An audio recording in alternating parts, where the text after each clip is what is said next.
Kan sebagai pengusaha kita pengen menekan cost itu seminimal mungkin ya, supaya untungnya atau cuannya itu makin banyak ya, kayak gitu.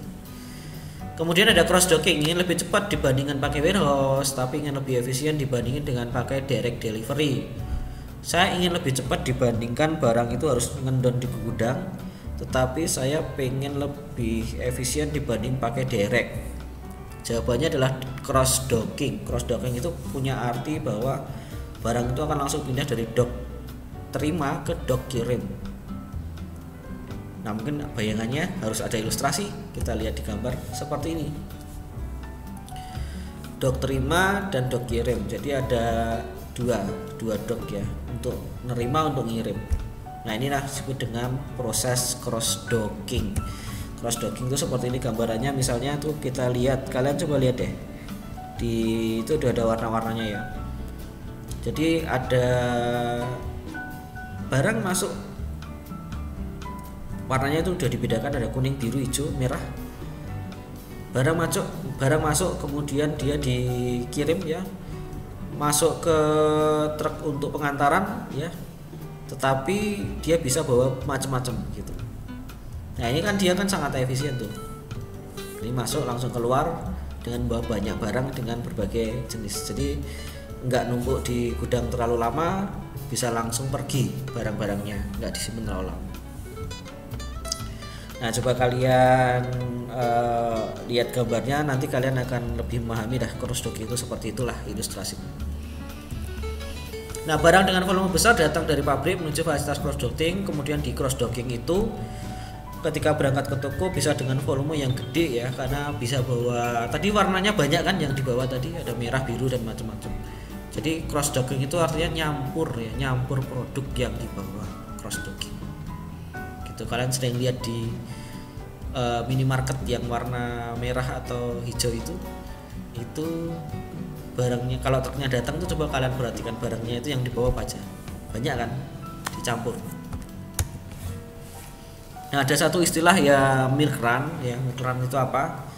Milk run itu ya susu lari. Susu lari itu seperti apa? Nah, ini konsepnya seperti ini. Kalian lihat ilustrasinya dulu. Milk run, susu lari. Apa artinya? Artinya adalah muter ya, nganternya. Nah, berangkat dari DC, truknya berhenti di toko 1, nyerahin pesanan 1, lanjut toko 2, nyerahin pesanan toko 2, lanjut 3, 4. Jadi milk run ya, kayak orang ngantar susu yang berlari itu ke toko-toko yang banyak, sampai semua barang itu dibongkar, diserahkan pada masing-masing pelanggan. Nah, satu truk ini harusnya lewat satu rute jalan gitu, supaya efektif ya, lewat satu rute gitu. Misalnya jalan Solo ya, berhenti di toko A, B, C, D, di jalan Solo semua. Nanti ke jalan mana, Dembangan misalnya, A, B, C, D, berangkat satu, berhenti di masing-masing toko. Nah, ini sangat efektif dan efisien, milk run. Kemudian cross docking plus value added sekarang. Cross docking di depan ada fasilitas warehouse, di depan ada cross docking, di belakang simpan penyimpanan, kemudian dikombinasikan. Jadi bisa jadi ini kedua aktivitas atau di strategi ini sama-sama. Jadi ada cross docking ditambah dengan value added atau service tambahan. Service tambahannya seperti apa? Misalnya kita bisa repackaging, dibundling produknya lalu di label. Kemasan datang dari pabrik tidak cukup menarik ya kalau dibawa ke toko, sehingga harus di repackaging. Kemudian dibundling itu digabungin, misalnya ada sampo sama odol, atau mungkin sampo sama sampo kok sama sampo sama sabun sikat gigi ya, dibundling supaya menarik ya, nanti tinggal dipasang di toko kan orang lebih tertarik untuk beli. Atau ditambah fitur lokal label ya, misalnya itu beda negara ya, kita kan harus ngasih label untuk bahasa kita ya, bahasa Indonesia misalnya. Jadi ini ada fasilitas yang modern yang namanya cross docking plus value added, ini yang strategi modern seperti ini. Jadi cross docking ditambah value added. Nah, lalu kita kalau ngomongin transportasi ada darat, udara sama air ya. Sementara masih itu dulu, darat, udara sama air. Mungkin di masa depan ada yang lain ya, kita nggak tahu. Nah, kalau darat pakai truk ya, itu udah paling lazim kita temui, menggunakan truk itu paling oke kalau di darat. fleksibel ya, truk itu bisa jangkau tempat-tempat kecil terpencil, desa-desa. Kalau kereta kan dia cuma mandek di stasiun, kalau truk kan kemana-mana. Kemudian dia bisa end to end ya, dari satu titik ke titik lain ya dalam prosesnya. Itu truk. Lalu kereta. Nah kalau kereta, moda transportasi yang kita kenal punya reliability bagus ya, on time ya, biasanya sesuai jadwal. Kalau ada yang bilang kalau nilai ekonomis kereta itu kalau jaraknya lebih dari 300 mil, kalau di bawah itu dia kurang hitungannya, kurang ekonomis. Sehingga kalau kereta itu good atau bagus kalau kita pakai dengan volume gede, karena dia bisa bawa kargo kontainer sangat banyak ya dalam satu itu kereta itu.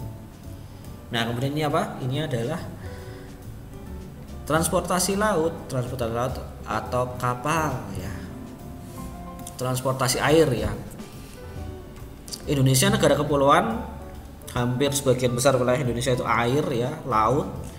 Sehingga kalau kita harus pakai transportasi laut yang pindah dari satu pulau ke pulau yang lain dong, seperti itu. Kemudian pesawat, nah ini yang paling mahal nih. Pesawat tuh biayanya mahal tapi juga paling cepat. Kecepatannya paling tinggi, harganya paling mahal. Kalau ngejar kecepatan maka pesawat jadi pilihan yang menarik lah, karena ngantar produk dengan paling tinggi dibandingkan moda transportasi yang lain. Nah tetapi ada yang namanya ratio value, kita harus perhatikan itu. Ada barang yang nilainya rendah tapi berat ya, contohnya galon air, pasir ya, batu ya. Pasir itu berat tapi nilainya rendah, bawanya susah. Batu barang yang berat juga, value-nya juga rendah. Tapi emas, berlian ya nggak berat ya, kecil tapi value-nya kan tinggi. Sehingga mungkin kalau pakai pesawat tuh masih worth it kita bawa itu gitu. Walaupun biayanya mahal ya, karena value-nya tinggi juga si emas sama berlian itu. Jadi kalau kita lihat perbandingan antar value terhadap berat, maka biasanya pilihan modanya itu bisa kelihatan transportasinya itu apa. Kalau bawa emas ya nggak mungkin kita pakai mode transportasi yang keamanannya kurang misalnya, karena ini value-nya tinggi.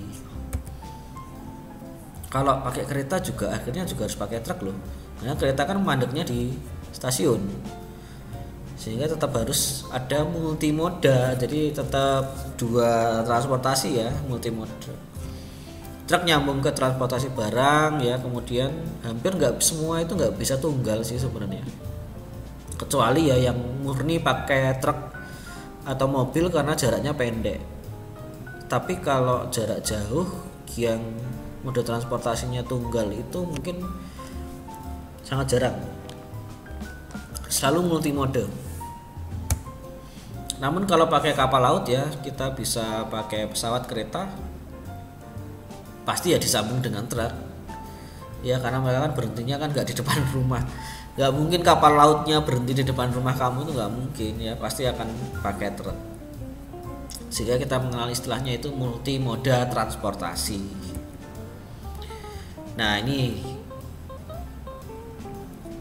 berarti multimoda antara air sama darat.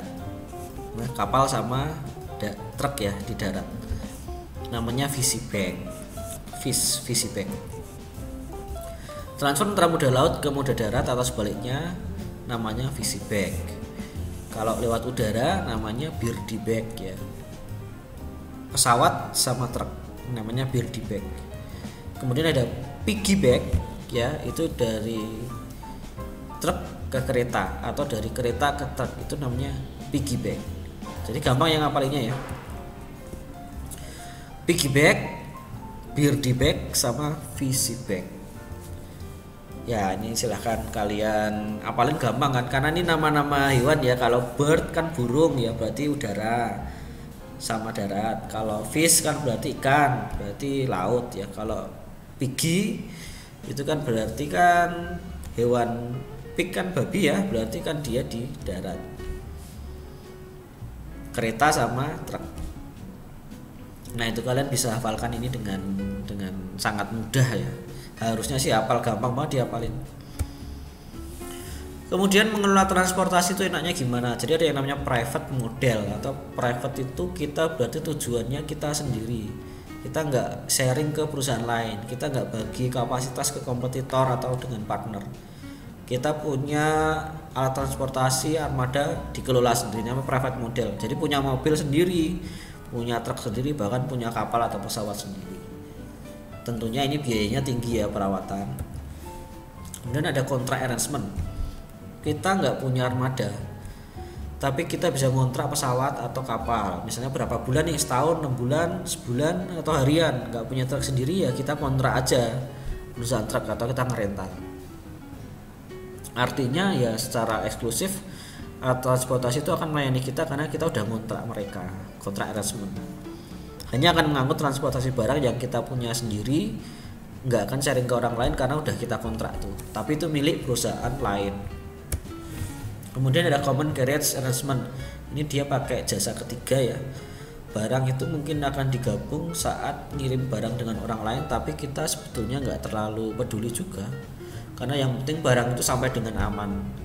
Jadi ini kita biasa pakai jasa ekspedisi lah, common carriage arrangement itu. Kita ngirim barang, kita pakai jasa ekspedisi.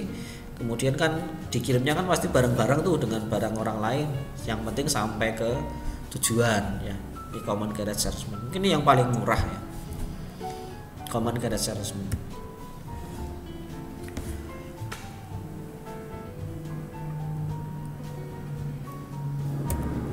Nah oke, itu materi kita sudah selesai semuanya. Jadi saya harap teman-teman selama satu semester ini mendapatkan banyak manfaat, dan mohon maaf jika ada kesalahan kata dan mungkin masih ada kekurangan dari Pak Adi dalam menjelaskan.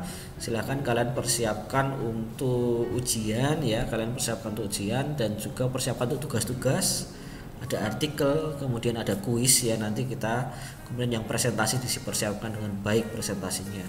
Oke gitu aja, terima kasih atas waktunya teman-teman. Saya ucapkan terima kasih selama satu semester ini sudah menjalani perkuliahan dengan baik semuanya, dan semoga semuanya mendapatkan nilai yang optimal ya. Semoga sukses semuanya.